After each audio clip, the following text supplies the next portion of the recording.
Welcome to Adventures in Accessibility, a podcast that explores the far reaches of disability, access, and inclusion, with your host, Emily Schumann. Welcome back, everyone, and thanks for joining us. Today's guest is Julie Dussliere. Julie currently serves as the Chief of Paralympics and Internally Managed Sports for the U.S. Olympic and Paralympic Committee. In this position, Julie oversees the high-performance planning, strategy, support processes, and sport development projects for all 28 Paralympic sports. In addition, she leads Paralympic international relation efforts and serves as a key member of the USOPC's leadership team. Julie also directs the day-to-day operations for the 10 Olympic and Paralympic sports managed by the USOPC. All right. Well, hi, Julie. Thanks so much for being on our podcast. So excited to have you. Thanks, Emily. I'm excited to be here. So to start off, what can you share with us about your relation to disability and how it informs the work that you do? I think the best way to describe that succinctly is that it is just inherent to the work I do every day as the Chief of Paralympics here at the U.S. Olympic and Paralympic Committee, and supporting all of our Team USA athletes, especially those who are Paralympians. Interacting with individuals who have disabilities and working in the Paralympic sport movement in and of itself just informs disability advocacy and the interactions with individuals with disabilities on a daily basis. And so kind of what does a typical day in your life look like?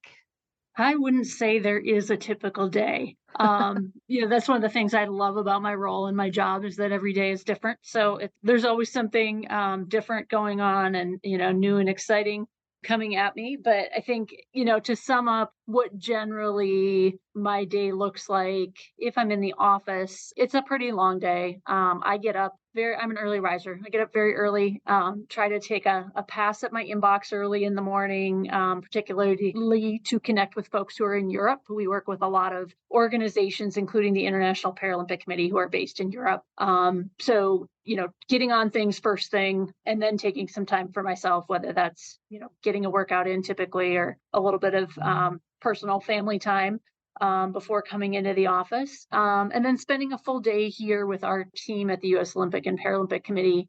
And we've got folks who are working on a whole number of different things, whether that's directly supporting our sport national governing bodies, working with their coaches and athletes or their staff, could be working with our communications team, our marketing team, our development team that's working on philanthropy, doing some international relations, working with coaches and other sports science and medicine providers who directly support our athletes. So it's a little bit of everything. And I do travel really frequently, which makes no 2 days the same either. If I'm on the road with a team somewhere at an event or at the Paralympic Games. And of all of the things that you're involved in with your role, what is the work that you're most proud of and what are you most passionate about? I think I'm most proud of how we support our Team USA athletes, whether that's on a day-to-day basis with resources to help them succeed overall, whether that's within their sport on the field of play or overall with their well-being, including mental health and other types of support resource programs that we have available for them. And ultimately, supporting our Team USA athletes to succeed at the highest levels. For many of them, that is the Paralympic Games or the World Championships or both. So really, really proud of that work we do every day, and obviously passionate about that work as well. One of the things I'm most passionate about is the team that I work with here at the U.S. Olympic and Paralympic Committee. They all work exceptionally hard to support our athletes and national governing bodies. They do great work and they are fun to work with. So while working hard, we try to have fun together as well. I love that. You mentioned, the travel that you do and the events that you're involved in, with Paralympic athletes. What are some of the accessibility challenges that you and, those that are close to you face regularly? Travel for sure is probably one of the biggest challenges in the accessibility space. Our athletes and coaches travel everywhere around the world. So as you can imagine, the athletes who reside here in the U.S. are used to having some parameters in terms of what they can expect. because we do have legislation like the Americans with Disabilities Act, the ADA Hmm. here in the U.S. Some of the countries we visit, Canada, Western Europe, in some cases may have similar types of local or federal laws that impact accessibility. But we do go other places in the world where accessibility is not at the forefront. Things Hmm. as simple as curb cuts just simply don't exist. So, again, we're dealing with elite athletes who are very good at adapting and, overcoming the challenges faced when we are on the road. Typically they come in, some sort of transport or logistics type scenarios. And I think one of the advantages we have in the Paralympic movement is that the cities and countries that have hosted the games have put emphasis on accessibility. Many of the games have had a legacy component that involves improving accessibility and infrastructure within cities or countries where they have hosted the Paralympic Games, which is to everyone's benefit. Yeah, I don't think probably most people realize that. So, kind of getting back into, talking about Paralympics, I'd love to know what you can tell us about the sort of history of Paralympics and how the Paralympics movement came about. Sure, absolutely. So Paralympics originally started as what was known as the Stoke Mandeville Games. Took place in 1948 in Stoke Mandeville in England. And it was really a sporting event that was set up to focus on the veterans coming out of World War II and getting them actively involved in participating in sport. And the movement has obviously grown exponentially from there. The first official Summer Paralympic Games was in 1960 in Rome. First Winter Paralympic Games was in 1976. And since 1998 in Seoul, the Olympic Games and Paralympic Games have been held in the same city and the same venues. In this modern era, when an organizing committee submits a bid for an Olympic and Paralympic Games, they are bidding on both of those games together, whether that be the summer version or the winter version of the games. The Paralympic movement is fairly young when you compare it to the Olympic movement, which has obviously been around since the late 1800s, with the first Olympic Games in 1896. But has grown a lot over the last 20 to 30 years, particularly in terms of the number of athletes participating, the commercial and marketing structures around the Paralympic movement, as well as some of the awareness, including, greater broadcast and media opportunities in the last 10 to 15 years. Yeah, I feel like definitely in my lifetime, it seems like the Paralympics have gotten a lot more popular and just kind of mainstream. Is there a particular impetus for that or someone who's responsible for that, or did it just kind of come about organically? I think there are a few factors that have contributed to that. First and foremost was the London 2012 Games, where the broadcasters in the UK committed to televising all of the Paralympic Games, which was one of the first times that had happened. There was also increased commercial partnership around the London Games and really brought the Paralympic movement to the forefront at that point in time. And I think worldwide, with some impetus from the IPC and their team at their headquarters in Bonn, trying to grow all of the awareness of the movement, really jumped from 2012 to 2016. And the last few versions of the games, 2016, 18, 20, 22 now, that growth has just continued. We here in the US are really focusing on growing awareness of Paralympics leading into the LA 2028 games in just a few years. Obviously, having a home games is a unique advantage, unique situation. We want to capitalize on that as much as we possibly can here at the US Olympic and Paralympic Committee, to grow awareness of the Paralympic movement even more here in the US than the growth that we've already seen over the last 10 to 12 years. And overall, how would you say the Paralympic movement has broken barriers for people with disabilities? I think it has really brought the elite athleticism to the forefront, particularly with televised and now live stream content. Those who are out there who are sports fans can tune in and see great competitive sport. So whether you're tuning in to an Olympic competition or a Paralympic competition, depending on where your interests lie within a particular sport, you are going to see absolutely phenomenal athletes competing at their very best. And I think, that growth and continued growth just benefits disability awareness overall, and in a lot of cases improves accessibility in the locales where those competitions happen, particularly where the Paralympic Games take place.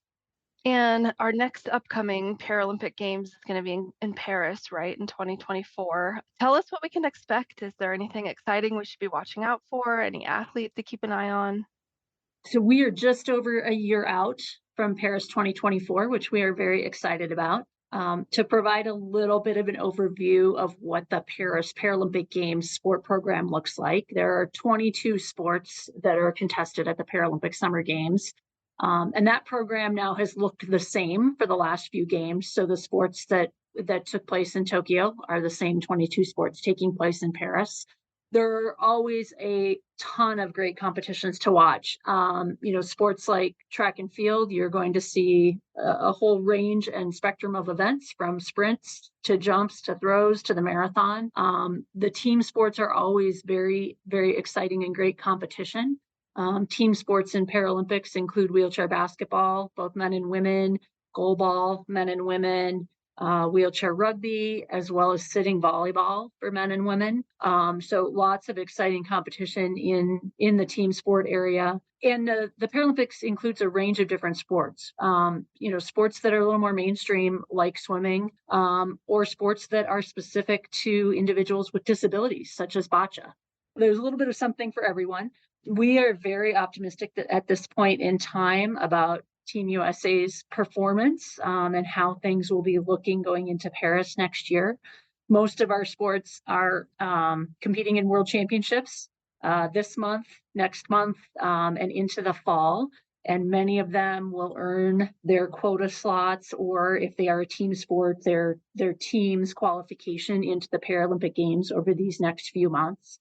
But a few highlights for Team USA. Our wheelchair basketball teams are perpetual medalists. So for the basketball fans out there, those are always great competitions to watch, whether that's the pool play or cheering on Team USA into the medal rounds. And then we have a number of individual athletes who will be repeat Paralympians, most likely, when the teams start to get nominated next year. And then we also anticipate many new athletes making the team. So very, very early days in terms of where we are in qualifying both our country slots and the individual athletes. But 6-8 months from now, we will have a good portion of our Paralympic team nominated, and we'll be really looking forward to getting them on the field of play in Paris. That's so exciting. And I'd love to hear about, who to kind of watch for in Paris. So looking ahead, even farther than that, you mentioned that the 2028 Paralympics is going to be held in Los Angeles. And I know you touched on, sort of how hosting those Paralympic Games and thinking about accessibility, has an impact on, other countries. So I'd love to know kind of what you anticipate, having that Games in Los Angeles is going to do in terms of a societal advancement for people with disabilities here in America. Yes, we're really looking forward to LA. I do have to highlight, we've got one more Paralympic Games in between in Milan Cortina in 2026 for the Winter Games. So we'll be focusing on that in between Paris on the way to LA. But as I mentioned before, we are very, very focused on increasing awareness of the Paralympic movement here in the United States. Whether that's through more broadcast time, social channels featuring athletes, commercial partnerships, everything we can do to grow awareness of the movement is going to benefit Team USA as well as all Americans, essentially. And I think some of the things we're most excited about looking at LA is This will be the first time here in the United States where we've had an organizing committee that is hosting both the Olympic and Paralympic Games together. When LA had the games last for the Summer Games, it was in '84, and the Paralympics and Olympics were not held in the same city together until '88 in Seoul. So we've got some really unique opportunities and are looking forward to the LA 28 organizing committee being very integrated and very focused on all things Olympic and Paralympic together. But the more we grow awareness of sport, the more it informs everything that contributes to the movement, whether that's broadcast support, sponsorship support, philanthropic support, opportunities for kids with disabilities to play sport at the local level, whether that's in school or in grassroots community programs. So that awareness growth has the potential to impact so many things, which is why it's so important to us. That's truly wonderful. So, what would you like listeners to know about the capabilities of people with disabilities? What have you learned in your work? My work is so sport focused, so I think that's where I'll focus in this answer to that question, Emily. But the athletes that we work with disabilities are very, very elite competitive athletes. Depending on the sport they compete in, they might be integrated into Division I collegiate programs around the country, or professional teams within their respective sport, depending on that sport structure. So that is the key thing I'd like to highlight is, even though someone may have a disability, they are fully capable of participating in sport, and not only participating, but succeeding and competing at the very highest levels of sport. Whether that's integrated on a day-to-day basis with a club, a team, a school program in their day-to-day training and competition locally or even nationally here in the U.S. Then they have the opportunity to excel competing against their fellow athletes with disabilities in the Paralympic movement internationally. So, for all the sports fans out there, I just can't encourage them enough to tune in to the sports that they might be passionate about within the Paralympic movement, as well as within the Olympic movement. And, in your role in sports and as a coach, I know you have seen people go through a lot of trials and tribulations and have to really tap into their discipline and perseverance. So I'd love to know what you would say to listeners out there who are feeling defeated right now, either because of a personal struggle or some current events. I think the advice I would give is to, be true to yourself, be genuine, and find that positive influence within your own sphere. Everyone is motivated a little bit differently.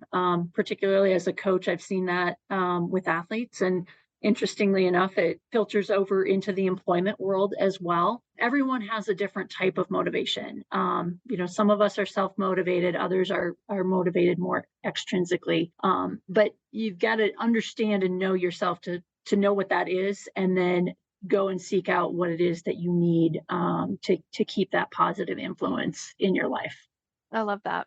So where would you most like listeners to connect with you after today's episode? And, what's your call to action? I would encourage everyone to connect with Team USA on our website, which is www.teamusa.org. And not only is that connecting with us here at the U.S. Olympic and Paralympic Committee, but through our website, you can connect with every one of our 50 plus national governing bodies who oversee Paralympic and Olympic sports here in the U.S. and get connected with all of the programs that we have available to support those national governing bodies and all of our Team USA athletes. And is there anything else that you'd like to share with us, our listeners, or anything else that we didn't ask that we should have? I think I just want to share that the Paralympic Games are almost less than a year away, and encourage everyone to tune in on NBC and all of the NBC platforms that will be showcasing our Team USA athletes next year in Paris at the 2024 Games. Thanks so much, Julie. It's been a pleasure talking to you. Thanks, Emily.